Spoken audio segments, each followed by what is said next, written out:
Now I've gone through about 12 of these plasma cutters, multiple different brands, multiple different sizes.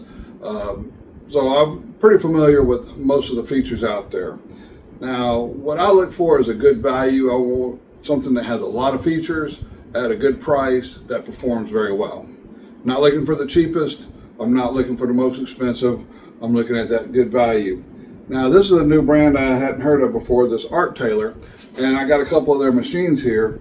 And let's go over and see just how this machine stacks up. All right, so it's pretty simple. We got two knobs here.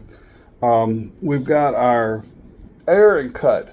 I really like this feature because when you push this button, what it does is it turns on the air, whereas previously I would have to hit the trigger and set off the pallet arc in order to adjust what my air pressure is going to be while it's flowing.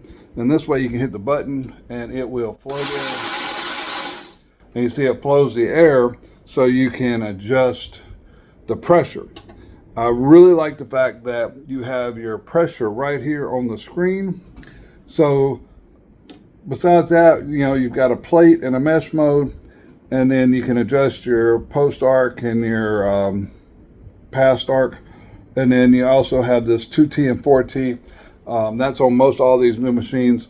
And all that is whether if you push and hold the trigger for it to go, or if you squeeze the trigger and let it go and it runs until you squeeze the trigger and let it go again.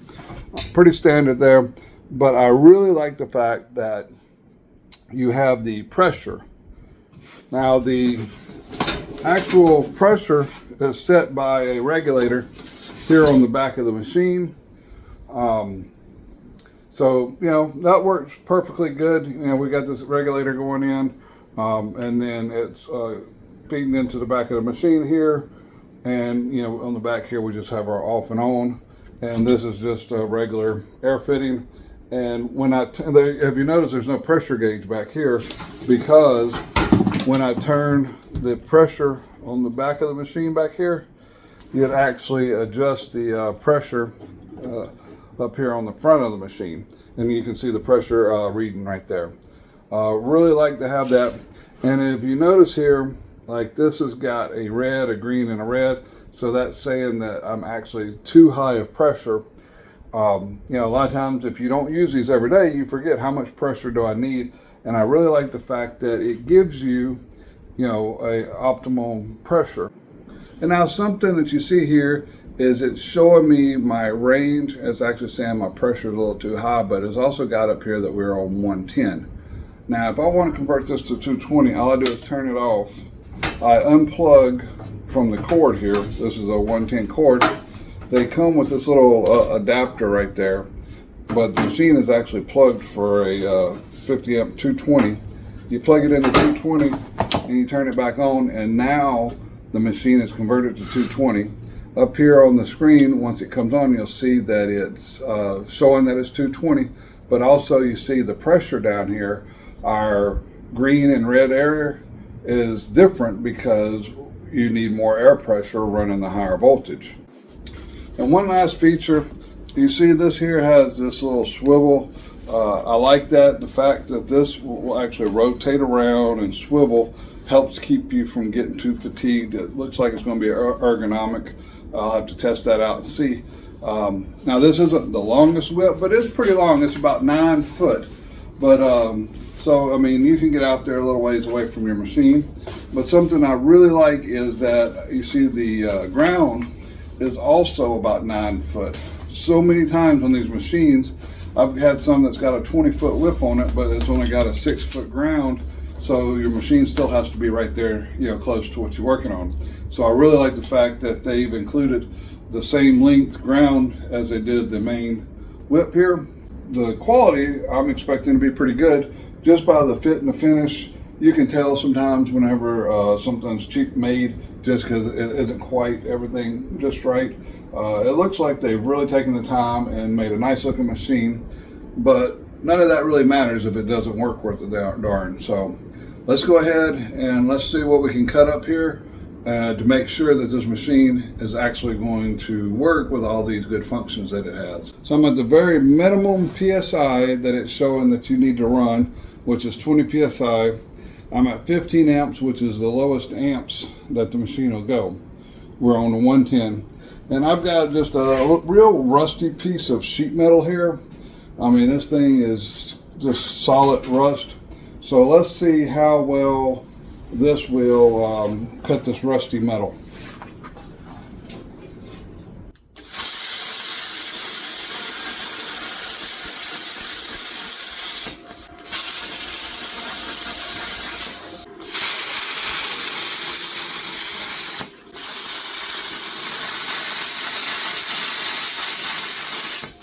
All right, so I got a piece of 3/16 steel here.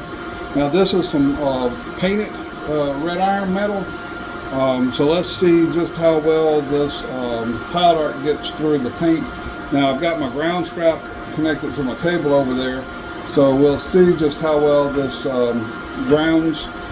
And I've upped my amps to 25 amps, and I've upped my air pressure. Let's see, so I'm about 30 PSI, because this is about half the max thickness that this should be able to cut on 110. So I'm kind of adjusted everything about halfway, and let's see what happens.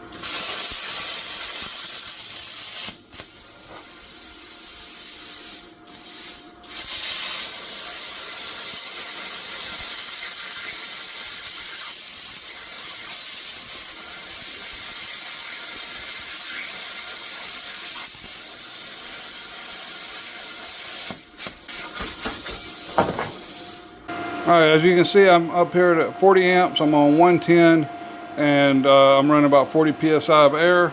So let's take and see what will happen with this piece of 1/4 inch. This is what I would think is the most common metal that I would be cutting with a 55 amp plasma. So let's see how well this machine will do it.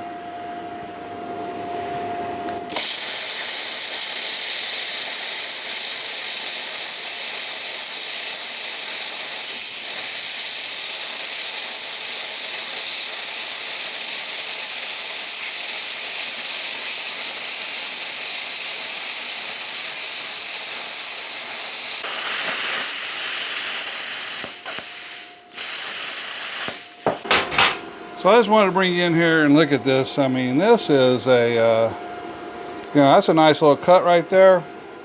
Got just a little bit of slag on the back. A little bump like that, slag comes right off. I mean, that is a fantastic cut. All right, here's a piece of 1/4 inch plate. This is about the size I would think that would be most common for people cutting with a little 55 amp machine. I've got it turned up to 220 right now, and got my amps up to 55. So let's see how quick and easy this can cut some 1/4 inch.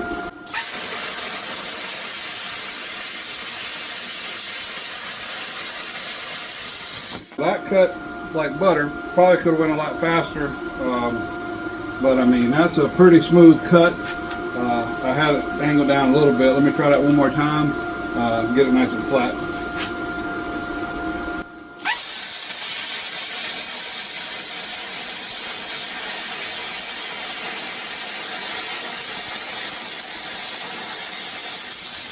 Like it ain't even there. I mean, that is actually really smooth cutting for some 1/4 inch.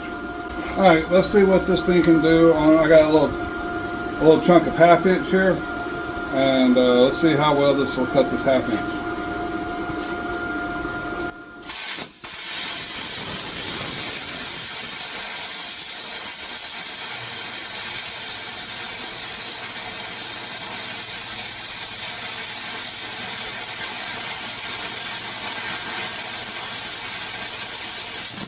Got some slag on the bottom, but that's probably because I was going too slow. I wanted to make sure I cut it all the way through, but I didn't want to be my fault that the machine wasn't cutting. But yeah, that thing cut pretty good, cut pretty quick. Okay, so I'm going to try to cut this piece of 3/8 aluminum and see how well this does with aluminum.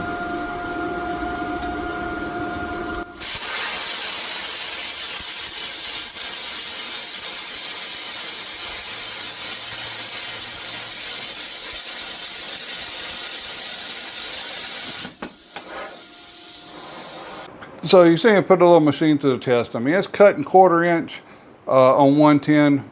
Now, be aware, you're putting 40 amps. If you're on a 15 amp breaker, that's going to, flip your breaker. So now it does put out more amps than it takes in, just the way that it functions. So whenever you're putting out 40 amps, it's pulling 25, 30 amps. So you want to make sure you're on, a good power service. If not, just hook you up a 220 breaker. I'll put a link to the cord that I use. It's a little cheap cord because when you're running on the 220, you're not pulling as many amps, and it seems to function a whole lot better. And that little 220 plug, 220 cord is very economical. Makes the machine perform a lot better. So if you're one of these guys that are just, cutting angle iron and stuff like that, doing weekend projects, definitely it's a good quality little machine. Got most all the functions you would need. So check it out. I'll put the link in the descriptions. I've got some new gloves that I'm really liking. I finally found a good helmet that got all the features. It works good for welding and for the plasma cutting. Also got this little table here. So definitely, I'm not over at Pop's where he's got all the metalworking stuff, but I'm getting it set up here where I can do a little metal fabrication in my shop. And at the same time, these little machines here are so economical that now, even a guy like me that does woodworking, I can have some nice metalworking machines because I'm not having to break the bank trying to buy, $1,000 machine that won't cut as much as what one of these little suckers will. So check the links in the description. Until next time, I don't know if you heard that or not, but a little thunderstorm coming through here. We are in Florida, but so until next time, hope everybody has a wonderful day.